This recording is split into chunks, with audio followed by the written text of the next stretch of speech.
We speak today about the Enam abolition law in Karnataka. The word Enam means gift. It's a very common name. Enam ಕೊಟ್ವಿ ಅವರಿಗೆ. I don't know in North also. Enam ಕೊಡ್ತೀವಿ ಅಂತ ಗೊತ್ತಾ?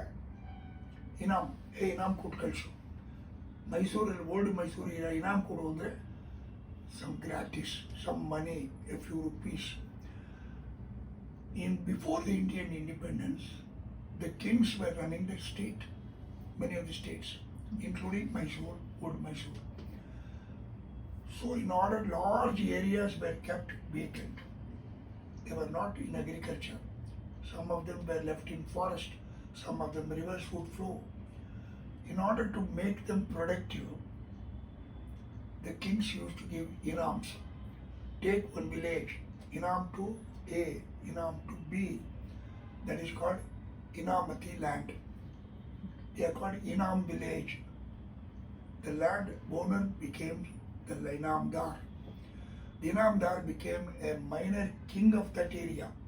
He would collect the land tax or he would call them whatever kist. So he would collect it and allow them to use it. Some areas he himself was cultivating. In the year 1954, the Mysore government then wanted to abolish this system of Enamati. There were a number of Enams. There were Enams for temples. There were general Enams. Enam means Gift. giving somebody to run. This law covers all the Enams. Enamati consisted of either a village or sometimes a small piece of land. Suppose there is a piper in a temple.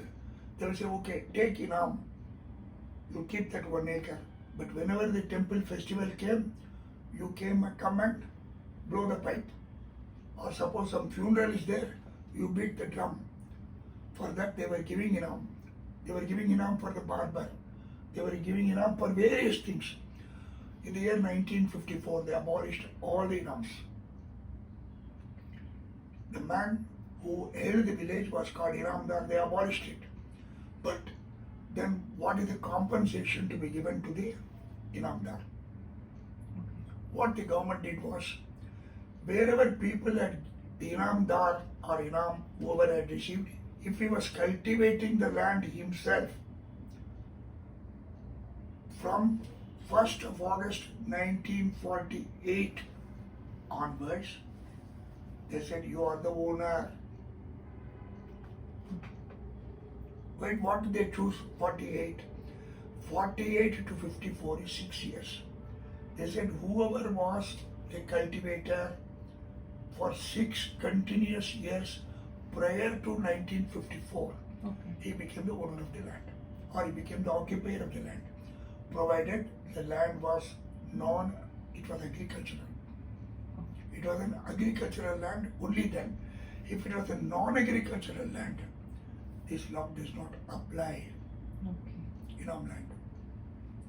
The rules apply differently. Suppose somebody was given a tenancy there prior to 1948 under certain conditions. He became the tenant of the government on 1954. Enam went out. So the Enamdar had no control over that piece of land which he had given as tenancy.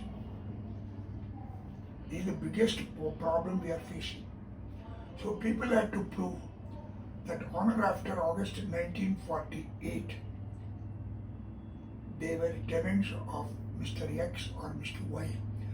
Now, a Enamdar can be a person, can be a child, can be a temple. Remember, Enamdar can be a temple also, or Enamdar can be a family, Enamdar can be a joint family.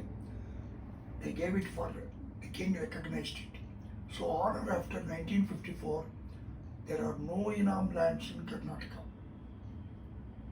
Now the law which we are promulgating is, there are various sections. Most important sections appear to be Section 2, Section 3, Section 7, Section 9. Section 9 relates to lands which are not villages.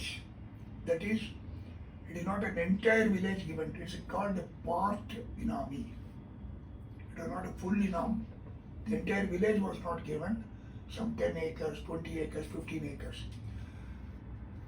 The most important thing is section 9 relates only to this part inam, where most of the cases come in the courts. Where the entire temple, entire land was given a village, the entire Inamdar, the village became a government village on or after the abolition of the Inamati lands, Inam lands. But suppose there was a tenant in that area, or there was a non-agricultural property like a temple, non-agricultural property like a chatra, non-nautical property like a cinema house, a tent or circus, whatever it is. The rent received by the Inamdar will be paid to the government. All the non-agricultural property income vested in the government from the Act, Abolition Act. No doubt. Then what was the compensation given? So wherever such lands were taken over from the Inamdar by the government, Inamdar was paid a compensation.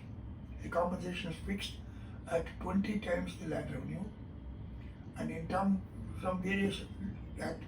And if it is a very area very close to Bangalore, Mysore, Davangere and some city, the rates are slightly higher. Okay. That's all. The entire act is only this. Okay. But it is given in so many ways. So what are the main grievances which come before the court? First is, you have to prove there was an Inam.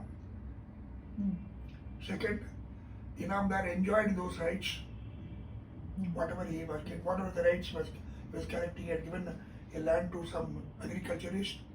The agriculture was giving him some rent. That rent will go to the government.